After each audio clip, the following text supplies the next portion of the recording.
bisa statusnya nikah, bisa jomblo, tergantung tempat. Oh, tergantung sikon ya Pak ya. Iya. Oke. Sebenarnya masing-masing individu tuh bisa punya jiwa seni nggak sih Pak? Menurut Pak Eki? Oh. Selamat pagi, assalamualaikum sahabat Smeksa. Selamat hari Senin di bulan minggu kedua bulan Maret ya. Semoga tidak pernah bosan karena selalu bertemu saya. Tapi untuk mencegah kebosanan, saya bawa sesuatu yang beda di Kata Smeksa hari ini. Kalau kemarin kita bintang tamu kita itu dari siswa, sudah 2 orang yang kita undang. Tapi hari ini khusus hari Senin biar kalian lebih semangat lagi, kita mengundang salah satu guru kece guru kece di SMKN 1 Semenep. Nanti kita bisa langsung kenalan ya sama tamu kita hari ini. Mungkin langsung selamat pagi Pak. Oke, selamat pagi. Pagi semuanya. Guru kece nih. Hah? Guru kece nih. Bener? Banyak yang kece di sini. Oh, bener. Iya. Ya kalau saya dibilang guru kece ya alhamdulillah. Gitu. Kecenya di mana, Pak? Nggak tahu ya. Siapa yang melihat saya yang ya kece ya udah ya kece aja. Oh, gitu. Oke. Oke, mungkin bisa perkenalan, Pak. Biar sahabat-sahabat Smeksa yang lain nih tahu, oh ini loh, Bapak ini namanya ya ini yang guru kece di SMK gitu. Monggo silahkan. Oke. Ini sambil santai aja ya. Boleh, iya dong. Duduknya Kita santai bisa aja. Gak? Kayak gini seperti apa kayak Gimana? Kalau terlalu dekat kayaknya apa ya? Kurang luas, kurang bebas saya. Oh, enggak apa. Yang penting jangan tiduran aja, Pak. Oke, selamat apa ya? Pagi, Pak. Selamat pagi, Oke. kabar Kata Smeksa. Kata. Khususnya siswa-siswi SMKN 1 Sumenep. Saya perkenalkan Reski Anwar atau dipanggil dengan Bapak Eki, guru seni rupa, seni budaya khususnya seni rupa itu. Di SMKN 1 Sumenep. Oke. Status WhatsApp online. Sudah tahu mereka statusnya gimana? Oke. Bisa statusnya nikah, bisa jomblo, tergantung tempat. Oh, tergantung sikon ya Pak ya. Iya. Oke. Bisa. Oke. Berarti kita panggilnya Pak Eki. Iya, nggak Oke. apa-apa. Biar akrab ya Pak Biar Eki ya. akrab, Oke, boleh. Pak Eki. Oke. Pak Eki tadi ngajar? Tadi ngajar jam pertama, sekarang ntar lagi ngajar juga. Oke, berarti sekarang kosong ya, aman Kosong, ya? alhamdulillah, Aman, kosong. oke. Tadi Pak Eki ini mengampu mata pelajaran Seni budaya. Oh, seni budaya. Di kelas? Di kelas 10, semua kelas 10 dari BD, AK dan semuanya kelas 10 masuk. Semua jurusan? Semua jurusan. Oke. Seni. Itu ngajar seni tuh ngajar apa, Pak? Biasanya di kelas tuh. Seni kebetulan basic saya di seni itu sendiri seni rupa. Rupa itu wujud suatu benda yang nyata. Rupa. Gimana sih rupanya? Ini loh rupanya, ini loh wujudnya. Oh gitu. Nah di sekolah ini saya ngajarnya khususnya di seni rupanya. Jadi seni budaya itu menyakup banyak. Ada seni rupa, ada seni tari, musik, bla bla bla macam-macam. Nah di sini kita difokuskan ke seni rupanya. Oh gitu. Jadi contohnya mereka berkarya, entah itu melukis, membuat patung 2 dimensi atau 3 dimensi. Oh gitu. Seperti itu. Oh gitu. Berarti ini kan mengajarnya seni ya, otomatis sudah bisa dibilang ekspor gitu dalam dunia seni lah gitu. Dalam artian ekspor gimana? Ekspor maksudnya sudah bisa dibilang sudah menguasai lah Pak gitu, maksudnya orangnya orang seni gitu kan, biasanya kita bilangnya kalau guru seni tuh orangnya berseni gitu kan ya. Jadi kita sama-sama di sini ya, bukan merasa pintar tentang seni dan sebagainya. Kita sama-sama belajar. Nah, toh mereka ada yang lebih pintar. Murid-murid itu ada yang lebih pintar. Mereka misalkan saya desain membuat lukisan natural atau realis manusia bentuk hanya sebatas arsir-arsir. Sedangkan ada siswa juga yang mahir di situ. Jadi kita di sini sama-sama belajar gimana untuk supaya seni itu benar-benar dibutuhkan di dalam kehidupan sehari-hari mereka. Gitu. Menurut Pak Eki nih, saya kepo. Jadi kan seni tuh gimana ya? kadang kan ada orang yang mempunyai jiwa seni itu satu coretan aja udah bernilai gitu kan ya Pak. Kadang malah yang gambarnya kompleks, ada gunung, ada pohon itu malah nggak ada nilai seninya gitu, nggak ada nilainya gitu maksudnya. Itu seni sendiri itu apa sih Pak menurut Pak Eki? Kalau menurut gambar yang tadi yang dibicarakan tadi, gambar ada hanya coret garis, hanya cat dilempar dan sebagainya. Iya betul itu tuh. Lebih bagus atau bernilai daripada yang nilai realis dan sebagainya. Itu tergantung si penikmat seni itu sendiri atau pengunjung atau apalah orang yang melihat karya itu. Contoh misalnya ini ada warna merah dilempar atau catnya dicoret-coret dan sebagainya. Betul. Nah, yang melihat itu punya karakter, apakah dia bisa membaca lukisan itu, apakah tidak. Nah, seorang kritik seni dia bisa membaca untuk karya-karya yang hanya coret-coret dan sebagainya. Nah, di situ menceritakan kehidupan si pembuat. Misalnya dia lagi jatuh cinta, dia lagi putus asa dan sebagainya. Galau ditorehkan pada sebuah lukisan seperti itu. Daripada nanti yang hasilnya realis atau pemandangan dan sebagainya. Tapi bagus juga mereka seperti itu. Jadi tergantung bagaimana kita melihat atau menyikapi sebuah karya yang dilihat kita itu benar-benar berharga atau tidak. Seperti itu. Gitu. Sebenarnya masing-masing individu tuh bisa punya jiwa seni nggak sih Pak? Menurut Pak Eki? Setiap manusia itu dilahirkan memiliki bakat kreativitas beda-beda. Masing-masing pasti ada. Pasti. Nah, kita dilahirkan itu ya. Iya. Kita mengenal warna aja, warna. Kita pelajari warna dulu. Warna dari merah, warna kuning atau biru, itu warna dasar dulu. Jadi, setiap orang pasti ada bakatnya. Tergantung kita mau mengasah bakat itu lebih dalam lagi atau tidak. Seperti itu. Nah, ada mahasiswa, Pak, saya nggak bisa melukis. Coba lihat. Iya, itu betul. Saya nggak bisa melukis, Pak. Saya nggak bisa menggambar. Saya nggak bisa warna. Coba kamu bikin ini. Dia kreatif. Misalnya bikin dari kardus apa dan sebagainya. Dia bisa. Itu namanya seni juga. Rupa. Atau dia hanya bisa nyanyi misalnya. Atau bergaya, dance dan sebagainya. Yang sekarang itu namanya seni juga. Seperti banyak itu. Ya seni ya gitu ya. Seni itu banyak, luas. Tidak hanya seni rupa. Jadi luas. Kayak misalnya sekarang ini ya, kita dengan bahasa tubuh kita atau kita berpakaian yang bagus, kita mau merapikan rambut gitu, dan sebagainya di style, itu namanya seni juga. Nah, iya kan beda. Misal, kan ada yang mau dicoret, nah itu seni. Tapi lihat dulu tempatnya. Ada yang digaris-garis. Nah itu Pak. Iya, itu kan seni juga. Tapi mereka lihat dulu tempatnya. Kamu mau jadi apa? Kamu siswa, bukan kamu artis dan sebagainya. Kalau artis ganteng dan sebagainya, nggak masalah. Seperti itu. Kalau misalkan kadang anak-anak muda zaman sekarang tuh Pak ya, rambutnya tuh di model apa sih, mohak gitu loh. Cemek ya. Iya. Atau model ada garis-garis dan sebagainya. Iya betul.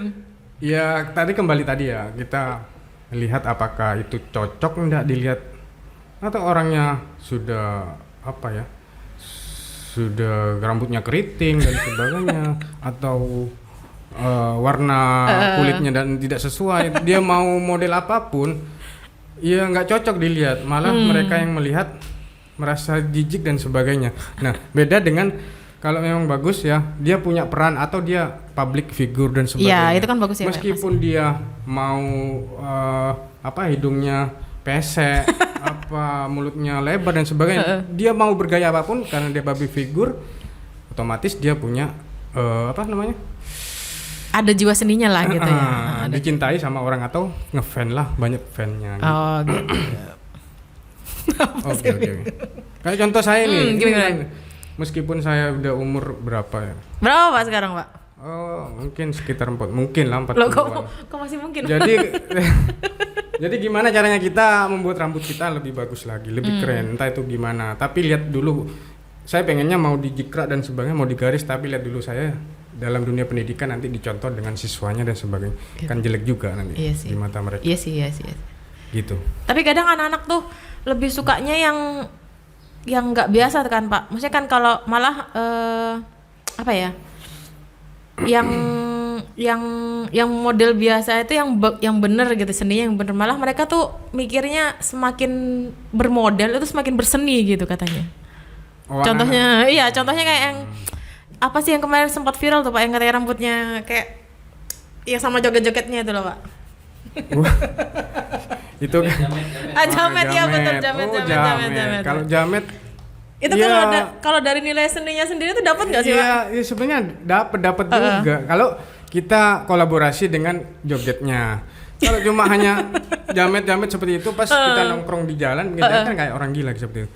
Kita lihat juga siswa juga gak cocok lagi. Dia mau jamet apapun di sini ya pakai tetap ditegur dan ya disuruh ganti model-model rambutnya. Model biasa aja atau nanti cara berpakaiannya yang rapi aja. Dengan pakaian rapi itu lengkap dengan atribut dan sebagainya, secara tidak langsung mereka juga seninya juga ada di situ kan, aura seninya seperti itu. Seni itu kan luas ya Pak ya, maksudnya nggak cuma yang dalam bentuk kayak tadi kan, kalau mata pelajaran kan seni rupa, seni musik gitu-gituan ya. Itu kayak misal seni kita berbicara dengan orang gitu, berinteraksi dengan orang, itu juga termasuk seni nggak sih Pak? Nah itu kalau di tempat umum misalnya kita bicara dengan seni ya, banyak juga kan di tempat umum kita berbicara orang gimana sopan santun kita, itu kan seni dalam bidang tradisi atau adat istiadat. Seni di keagamaan juga ada, seni di arsitektur juga ada. Nah di bidang itu sosial, namanya kita berhubungan dengan sosial. Gimana cara kita, adab kita ngomong dengan orang yang lebih tua. Nah itu namanya seni juga. Sama, secara tidak langsung mereka tidak menganggap itu seni, tapi kita yang menilai itu seni ya. Kita ngomong dengan murid, ngomong dengan gurunya, meskipun dia muda tapi dia guru, dia harus baik atau sopan, seperti itu. Juga di keagamaan, misalnya keagamaan itu macam-macam kan, kita seninya ada di keagamaan itu. Kita bicara di keagamaan, membaca Al-Quran aja ada seninya ya kan. Gimana gitu alunan-alunan nadanya, panjang pendeknya, harokat dan sebagainya, itu gimana caranya bagus diterima oleh masyarakat. Adzan juga nggak hanya lurus-lurusan, gimana adzan yang bagus dan sebagainya, seperti itu. Arsitek juga sama, kita membuat sesuatu masjid dan sebagainya, kita bikin yang bergaya mewah atau tidak menghilangkan unsur-unsur keagamannya. Gimana desainnya untuk arsitekturnya, untuk masjid tuh gimana, ya itu seni juga, seni dalam bidang arsitek gitu. Bahasa juga ya Pak ya? Bahasa kan bahasa Indonesia, gimana caranya bahasa kita membuat bahasa di sini. Kalau dengan teman sendiri, kayak kita kembali yang tadi, kita bicara dengan teman sendiri dengan orang yang lebih tua, ada perbedaan. Bahasa dibagi menjadi banyak juga kan, bahasa luar negeri juga ada bahasa kan, asing, bahasa Madura juga. Kita dalam pembelajaran, kalau misalnya pembelajaran kita di depan pakai bahasa Madura dari jam pertama sampai jam kedua bahasa Madura, terus kan nggak etis juga kayaknya. Kita harus ada bahasa Indonesianya juga, baru embel-embelnya bahasa Madura. Biar lebih berseni gitu ya. Ibunya juga kan bahasa Jepang ya? Iya. Nah itu kan bahasa Jepang kan ada intonasi yang harus biar dimengerti. Betul. Nah itu seperti itu. Tadi kan dibilang banyak ya Pak ya, seninya tuh bisa di dalam masyarakat, bisa terus diaplikasikan ke bahasa juga oke gitu kan ya. Semua kayaknya nih, semua hidup tuh berseni gitu ya, penuh dengan seni gitu, hidup gitu. Hidup penuh dengan seni. Hidup dengan seni memang nggak ada batasnya, kayak universal, kayak kita mendengarkan sebuah musik nggak ada batasnya, kita mau dengarkan kapan saja. Kalau kita sudah mendengarkan sebuah musik atau melihat hiburan, entah TV, audio, visual ya. Audio misalnya kita mendengarkan musik saja, atau visualnya kita melihat TV dan sebagainya, YouTube, kita merasa terhibur ya. Nah di situ kita nggak akan yang dari gabut atau tidak mood, dia kembali moodnya akan muncul lagi karena kita mendengarkan musik dan sebagainya, seperti itu. Tapi lihat dulu tempatnya, jangan dengarkan musik terus. Di kelas kita ada pelajaran, kita dengarkan musik, ya repot juga, gurunya pasti marah-marah. Seperti itu. Oh gitu ya? Iya. Kayak lagi curhat nih Pak. Kayak lagi curhat. Iya. Curhat di siswa. Iya, curhatnya. Kadang saya marah-marah sendiri. Gitu. Kenapa dia? Tapi kalau pembelajaran saya, kalau praktek ya, bikin sesuatu dan sebagainya, silakan hidupkan musik, tidak apa-apa. Karena itu menambah kreativitas mereka. Kalau dia diem saja hanya garis-garis tanpa ada apa dan sebagainya, itu kayak tidak moodnya hilang. Oh gitu. Nah dengan musik mereka tapi goyang-goyang dan sebagainya, jadilah sebuah karya. Oh, berarti di kelas Pak Eki ini kalau ngajar gitu ya, santai Iya, gitu ya? kecuali pembelajaran materi. Materi, oh. Materi ada musik kan tidak nyambung nanti. Ya kan kali Pak, kan ada tuh anak-anak yang tipe belajarnya tuh harus dengerin musik gitu. Iya banyak seperti itu. Rata-rata Pernah nggak sih Pak di kelas untuk mempraktekkan itu? pasti ya. Kecuali bukan praktek ya, maksudnya ketika materi gitu. Materi enggak. Mereka materi pasti fokus sama yang dibicarakan di depan di gurunya, menulis dan sebagainya. Oh berarti kalau praktek aja gitu. Iya praktek kan nggak mungkin praktek saya sepi kayak apalah kuburan dan sebagainya. Mereka kan sama sepertinya Mbak Resti ya, Ibu Resti aja kalau bikin apa ya ulangan apa dan sebagainya kan ada musik lebih hidup lagi ya. Betul Pak, betul. Lebih hidup lagi. Nah seperti itu. Oh gitu. Oke, berarti saya sudah menjalankan jiwa seni saya berarti ya Pak? Iya, pasti semua dilahirkan seperti itu semua orang. Oke. Ini kan sekarang kita lagi kurmer ya Pak ya, kurikulum merdeka. Oh, kurmer. Kurmer kan, kurikulum merdeka kan. Otomatis ada semboyannya katanya merdeka belajar, katanya gitu. Betul. Itu nilai seni itu ada kaitannya nggak sih Pak sama Merdeka Belajar itu? Sama Merdeka Belajar kan dulu kita masih di kurikulum 13 nih ya. Iya betul. Terus tiba-tiba jadi kurikulum Merdeka ada kata-kata Merdeka Belajar, itu kan otomatis kalau dari namanya kan Merdeka Belajar, siswa dimerdekakan mungkin katanya seperti itu. Itu ada perubahan nggak sih Pak dari nilai seninya? Kita bicara tentang nilai seni, kayak berat banget ini topik kayaknya. Iya. Nggak Pak, santai aja Pak, santai Pak. Kalau bicara masalah kurikulum merdeka atau Merdeka Belajar, itu hanya kurikulumnya saja kan yang berubah. Iya sih. Iya. Tentang pembelajaran seni masa mau berubah? Kecuali perubahan itu memang bisa berubah, tapi misalnya zamannya manual, kita sekarang menjadi yang digital. Betul. Kalau masalah pembelajaran seni rupa dan sebagainya, itu tetap saja ya, cuma ada penambahan yang tentang teknologi dan digitalisasi gitu ya? Dan sebagainya. Nah sekarang kan kurikulum merdeka, dulunya kita sebelum kurikulum merdeka itu kita pelajarannya itu fokus seni budaya. Seni budaya apa aja yang dipelajarin? Seni rupa, tari, musik, teater dan sebagainya. Nah sekarang kita fokusnya, kita lihat sekolah ini kebijakannya apa, mau ngajar apa. Misalnya tidak seni budaya lagi tapi seni rupa. Jadi fokusnya kita tetap seni rupa semua yang dipelajarin. Oh gitu. Nah gitu. Di SMK ini hanya kelas 10 saja kan. Kalau yang kelas 11 12 kita pelajaran umum mungkin sudah sampai kelas 10. Nah, kelas 11 12 kita ke jurusan saja. Kalau di SMA kita tetap kelas 10 11 12 kita tetap belajar seni. Tapi tetap kurikulum merdeka mereka menerapkan kalau seni musik semua, seni teater misalnya 2 guru seni teater dan musik itu jalan sama semuanya harus sama ya. Kalau yang dulu kan beda, kita harus belajar semua. Iya dulu saya kayak gitu tuh. Betul itu, jadi harus belajar semua. Oh berarti sekarang yang dapat mata pelajaran seni ini cuma kelas 10 aja di kelas SMK? 10 saja seni rupa. Itu pun dikhususkan di seni rupa? Seni rupanya. Itu anak-anak udah ada produk nggak sih Pak? Kan gini sudah semester 2 nih. Apa dari selama saya ada di sini produk mereka banyak. Lukisan ada. Nah, yang tahun kemarin kita melukis di kaca. Melukis di kaca? Ya, sempat kita berpameran. Iya, melukis di media kaca itu 2 dimensi. Kita melukis di kacanya, kita bikin desainnya. Bukan di kanvas lagi tapi di kaca, langsung kita cat di kacanya. Setelah itu kaca itu setelah di cat dan sebagainya itu dibalik. Nah hasilnya ada di baliknya itu. Sempat kita pameran dan juga sekarang ada proyek juga pameran juga.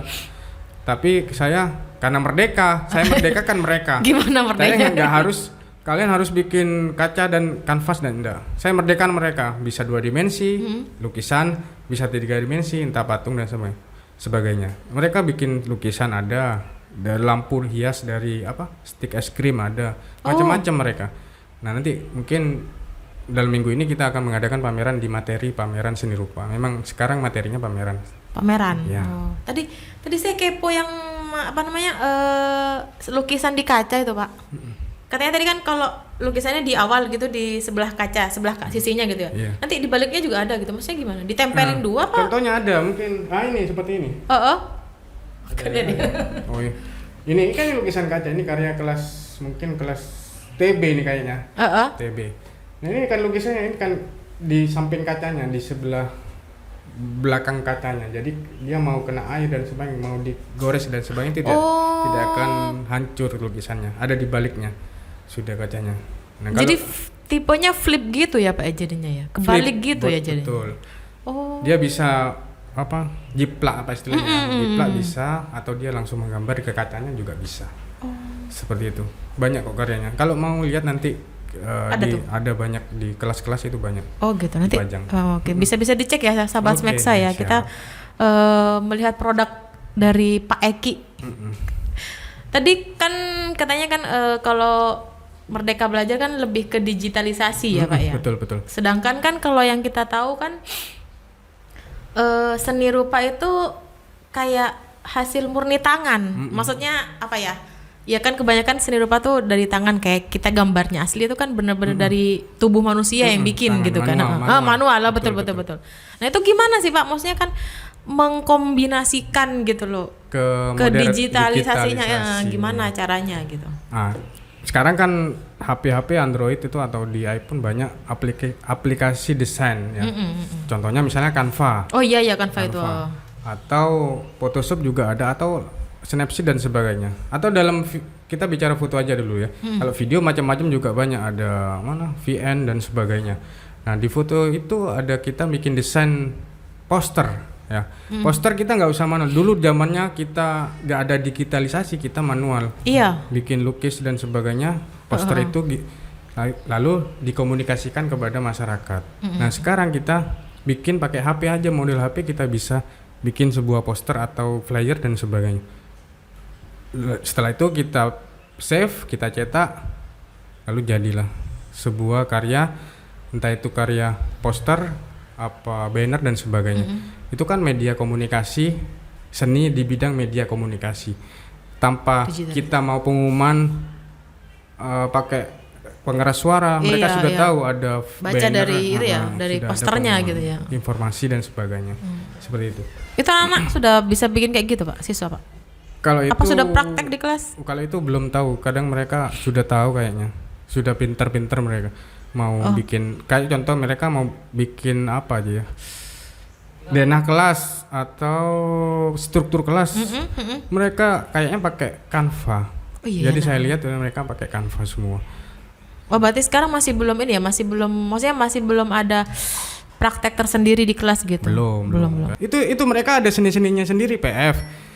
PF itu kan produksi film. Iya. Gimana membuat film itu bercerita tanpa kita harus menerangkan sinopsis dari sebuah film itu. Iya, betul. Dengan melihat mereka sudah tahu, oh ini ceritanya seperti ini. Atau seninya juga angelnya gimana? Kita ngambil angelnya gimana? Itu kan dalam framing juga harus angelnya mau yang angel atas, bawah dan sebagainya. Gimana caranya? Nah, di BD juga kemarin kita juga buat kegiatan display produk dan sebagainya. Floor display katanya kemarin. Kalau gak ada seninya mereka ngawur kan, naruh barang-barangnya. Betul. Seperti itu. Contoh lagi TRPL atau TKJ, bikin website. Gimana desain websitenya itu bagus dan dilihat semua orang pengen masuk ke website tersebut.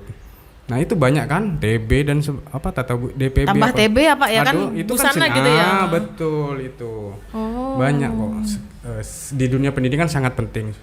Meskipun kita nggak usah belajar bahasa seni rupa dan sebagainya, mereka otomatis harus belajar juga seni tetap itu kayak gimana, tetap ada dalam. Tanpa kita sadari pun kita tiap hari juga melakukan seni itu ya Pak ya. Betul. Kita duduk aja seni ya Pak ya. Duduk sembarangan kayak gini kan ya tak lebur juga. Kayak saya duduk kayak gini tuh berseni juga ya. Saya dari tadi ini agak tengah ini sakit tengah. Itu seni juga Pak. Oh iya. Oke. Oke, terima kasih banyak Pak Eki sudah sama-sama. mampir ke Kata Smeksa Oke. bahas tentang seni. Nanti mungkin kita akan undang lagi untuk bahas seni-seni yang lain. Boleh. Seni, tapi tadi kayaknya Pak Eki ini juga agak paham tentang perenggelan syuting. Mungkin nanti kita bisa kolaborasi sama guru PF. Gimana? Bos Iya. Kata Smeksa kita next project kayak gitu nanti ya. Next Oke. project kita collab. Boleh ya, collab Boleh, sama dengan guru PF. Boleh. Oke, MM nanti Hotel kita juga. bikin film kayak apa gitu tentang Kata Smeksa gitu. Iya, konten-konten dan sebagainya itu Oh, sudah iya, gitu. mahir mereka Oke. daripada saya gitu. Kan nanti Pak Eki juga bisa Iya, kan? iya, boleh. Pak Eki nyumbang dari seninya Oke, gitu oke. loh. Oh ya, oke siap.